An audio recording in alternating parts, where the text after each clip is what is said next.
Il s'agit par ces retrouvailles des filles et fils du Mayo-Kébi-Est de remercier le maréchal du Tchad, Idriss Déby Itno, président de la République, d'avoir effectué une visite dans leur province. C'est aussi un moment de partage d'une vision commune, des attentes et la mobilisation pour les échéances électorales. Je voudrais ici qu'on reconnaisse que le fait que le maréchal commence par le Mayo-Kébi-Est, il a commencé sa tournée par chez nous. C'était un message fort, c'était un message important. C'était un message pour nous reconnaître le fait qu'il est vraiment fils de la région. C'était un message pour nous dire qu'il tient à nous.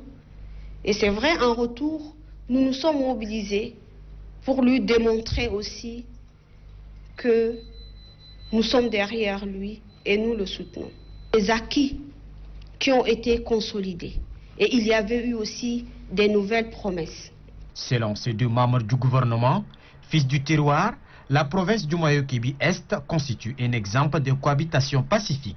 Saisis cette opportunité aujourd'hui pour nous réunir, échanger et surtout, avec ce remerciement, mettre les jalons pour suivre de près toutes ces promesses qui ont été faites par le maréchal, tous les engagements que nous également, fils et filles de la province, avions pris de s'unir et de surtout privilégier le dialogue, le vivre ensemble. Nous avons, moi particulièrement, un des messages clés qui m'a touché lors du passage du maréchal, c'est ce message qui a fait sortir clairement comme notre province étant une province qui a uni le Tchad.